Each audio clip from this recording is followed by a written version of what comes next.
The size of the set.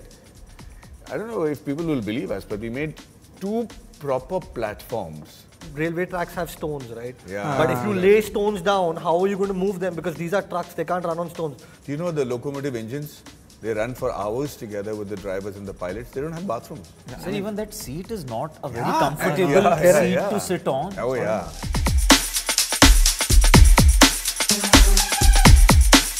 Shiv, can you tell me where exactly did the sort of series originate? What was the starting point? Because there are so many ways to look at the tragedy, so many perspectives.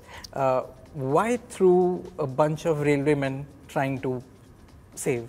You know, we thought that this would be the most like a new take on it, because you know, the gas tragedy happened 40 years ago. A lot of information is available on it. You know, there are documentaries and there's lots of like YouTube vlogs and, you know, a lot of reading material, books written on it, and you know, it's in the history books of the world. But this story was so fascinating because the fact that not many people know about it, you know, and the fact that you know, it's a story that, you know, somewhere got lost in the history books. But and that was the interesting part. You know, for us, the motivation was that, you know, in the darkest night of history, or in modern history in India, if we could tell a story of hope, if we could tell a story about the human spirit, about resilience, about you know, compassion, about how all heroes don't wear a cape, I thought that could be a great viewpoint of such a story, because you know, and in that way make it engaging for the audience, make it compelling for the audience, make it riveting, make it a riveting watch for them.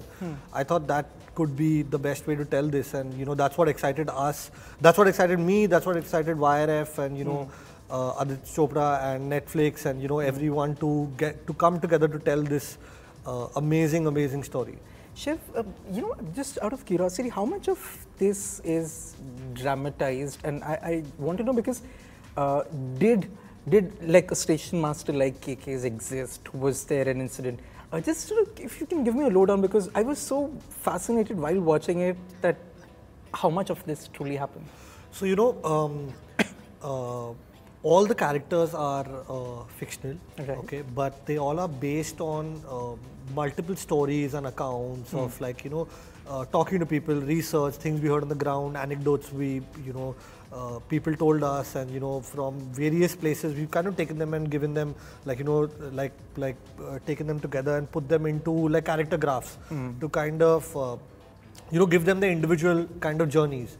And so there are like small parts which are, you know, based on, obviously the backdrop is, you know, based on reality and something that happened, and you know, that's a fact and that can't be, you know, changed. But to give each one of them movement in their individual story arcs, we obviously had to like dramatize things. Yeah. So how much time did you take to write the series? So the first time I read anything which was like a one-pager of the story was in September 2018. Yeah, and we started shooting in December 21. So, so this was quick. Short.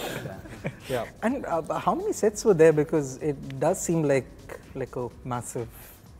Yeah, I mean, you know, we built everything out because we wanted to be very, very specific. As KK sir says, we wanted to make everything believable. You know, so we went ahead and like built everything out. I remember like having this conversation in YRF, and you know, like it sounds so silly, right? Like someone saying that, you know what, we need to okay, we're making Railwaymen now, and okay, so how do we make this? You know, predominantly a lot of it is set on a railway station, and like imagine just having this conversation. Yeah, we need to build a railway station, and then we need to have trains like moving up and down. And I just, like, you know, it was a shot in the dark, and I remember Aditya Chopra just turning around and saying that, yeah, I mean, that's the way to do this, and go ahead. And, you know, like my executive producer, Yogendra Mogre, Yogi, and Akshay Vidani, and everyone at YRF was like, yeah, that's the way to do it. And they just like, it was like, you know, like literally like a force just went into action, finding a place. And I remember, you know, Maddie sir was the first one to start shooting on the set. He walked onto the set and he's like, I was blown. I was totally blown. I mean, the authenticity of the set in terms of just the The size of it, first of all, leave the detailing. The size of the set, I don't know if people will believe us, but we made 2 proper platforms and till the eyes can see, with trains moving there and the action sequence of the trains being shot on the set. Oh, wow. So proper engines, and I suddenly sat and KK, I don't know if you sat in the engine ever, but Yeah, he did, yeah. so I sat on the engine and it felt heavy. You know, when you sit on a set, sometimes it doesn't feel, it looks correct, but it doesn't feel, this one was solid, you know, getting up on top of it, getting there, sitting there. The engine felt heavy. And I could hear the sound, you could feel the power. As an actor, you really knew what was hurtling down the track when this engine started to move. It even sounded like a proper diesel engine because they put a generator inside over there. Yeah, so my production designer Rajat Pudar, I mean, he's amazing and one of the best talents out there.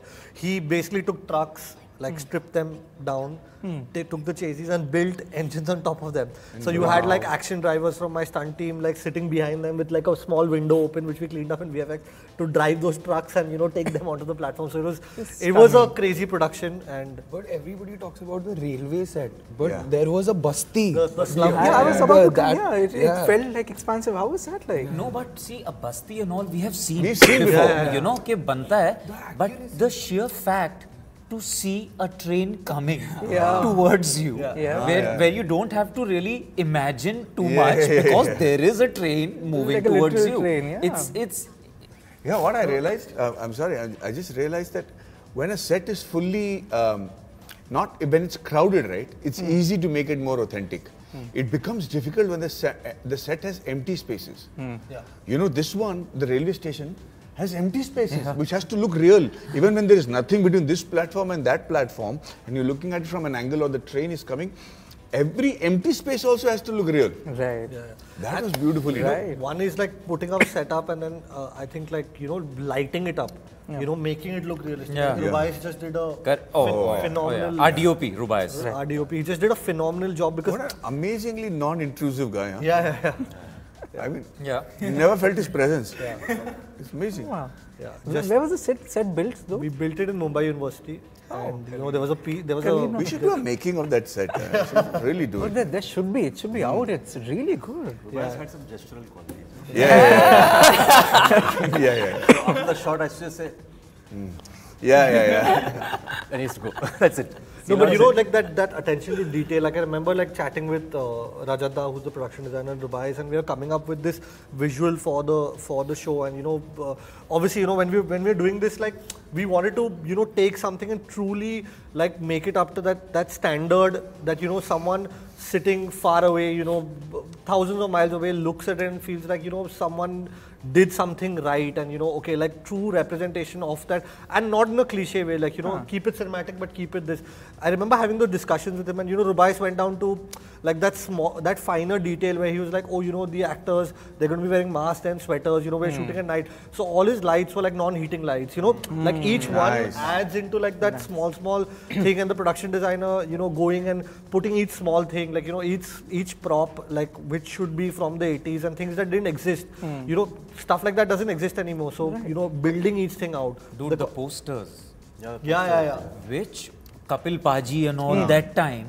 I mean, वो कुछ एक because World Cup जीते थे ना. एक चीज से ये होता है with just and I saw that poster and I was like, man, this is so that era. We saw one picture of the Bhopal Junction railway station, the actual one, and there was a film poster up there. And I remember telling Yogi, who's my producer, saying that Yogi, that film poster, it'll make it authentic. And he just picked up the phone and he called up that producer, got the permit, got the light. So everyone, I think Which everyone poster was this? This was the film called Jagir.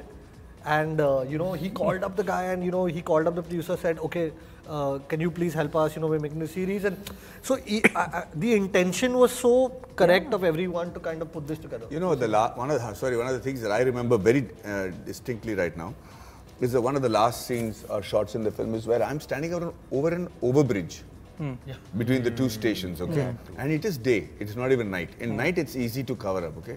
This is day and the camera is behind me and I'm seeing a sense of normalcy slowly coming back to Bhopal Junction. And that's a wide shot. I'm telling you, standing there, I really did not know where the set ended, where, it is so easy to imagine that this would have been a terrible, terrible night in this particular place in geography, in this particular time, in 40 years later. Right. I was able to feel that, the sense of doom, because of that set. And so then what happens is, like we're all saying, all this is just the background. Yeah. Eventually, you have to be that character and perform and tell a story, right? But when all this falls into place so beautifully, you feel inadequate if you have not given your best. Yeah. Shiv, how much time did you take to build the set? Just out of? We took about, like the railway station was about 6 to 8 weeks.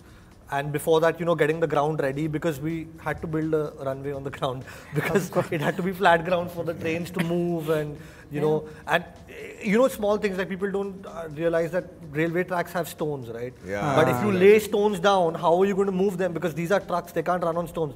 So those stones are made of foam and it was... This is incredible. it was... And I got to tell you this, I've been saying this all my interviews. Do you know the locomotive engines?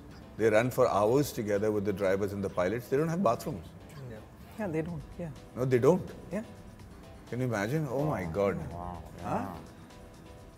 Yeah, They don't connect to each other. So I think I think what Maddie is trying to get at is that what the railway employees go through on Exactly, man. You're traveling, you're hurtling down at 100 kilometers per hour at night in the forest. It's a long shift. You can't take a piss. Can you imagine? Yeah. So even that seat is not a very comfortable seat to sit on. Oh yeah. Yeah. Oh seriously, brother? It's a very hard seat to sit. Yeah. Heavy moving machine. Hats off to the railway guys. Make it not like